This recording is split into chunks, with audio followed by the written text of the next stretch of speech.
যে আমাদের এবারে শিল্প বাণিজ্য মেলা ৩৫তম মেলা।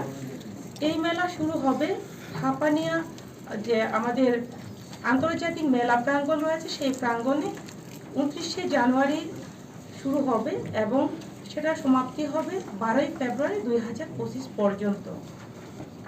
তার পাশাপাশি এই মেলায় আমরা চেষ্টা করে যাচ্ছি যে যাতে করে বিগত দিনের যে মেলাগুলো হয়েছে তার চেয়ে আরও সুন্দর আকর্ষণীয় যাতে হয়ে ওঠে।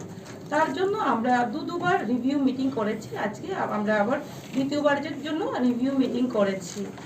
তো এই মেলাতে আমরা চাচ্ছি যে বিশেষ করে লোকাল যারা রয়েছেন, লোকালদের উপরে আমরা যারা বিজনেস লোকাল রয়েছেন তাদের উপরে গুরুত্ব দেওয়া হচ্ছে।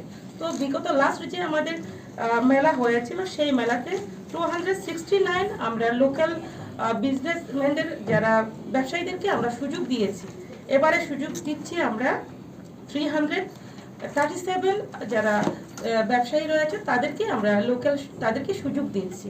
তো সেই ক্ষেত্রে আমরা চাই এক ভারত শ্রেষ্ঠ ভারত করতে হলে, এক ত্রিপুরা শ্রেষ্ঠ ত্রিপুরা করতে হলে আমাদের লোকালকে বেশি গুরুত্ব দেওয়া দরকার। সেই ক্ষেত্রে আমরা সেই ব্যবস্থা আমরা এবার রেখেছি।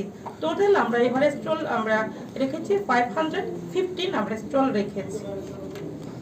তো আমি আশাবাদী যে এই মেলাতে প্রত্যেকে অংশগ্রহণ করবেন এবং আমাদের যে লাস্ট যে প্রিভিয়াস ইয়ারে আমাদের এই মেলায় বিক্রি হয়েছে 6.28 crore বিক্রি হয়েছে। আমি আশাবাদী এবারে তার চেয়েও সেটা শাড়ি আরো বাড়বে। তো তার পাশাপাশি এই মেলা চলাকালীন আমাদের যেটা গুরুত্বপূর্ণ, আমাদের যেটা একটা ইন্ডাস্ট্রিকে ডেভেলপ করতে হলে যেটা আমাদের সবচেয়ে দরকার যে যারা ইনভেস্ট করবে, ইনভেস্টর তাদের সঙ্গে যোগাযোগ সম্পর্ক রাখা এবং আমাদের ত্রিপুরাতে রিসোর্স কি আছে সেটা তাদের সামনে তুলে ধরা। তো তার জন্য আমরা একটা ইভেন্ট রেখেছি, ডেস্টিনেশন ত্রিপুরা বিজনেস কনক্লেভ 2025 আমরা একটা রেখেছি এবং সেটা চলবে 7 থেকে 8 ফেব্রুয়ারি 2025 পর্যন্ত। দুদিন ব্যাপী চলবে এবং সেটা হবে, লোকেশনটা হচ্ছে ফলো টাওয়ারে হবে। তো সেখানে আমরা চাচ্ছি যে যারা বিজনেসম্যান থাকবেন তার পাশাপাশি ব্যাংকাররা ওনারাও থাকবেন।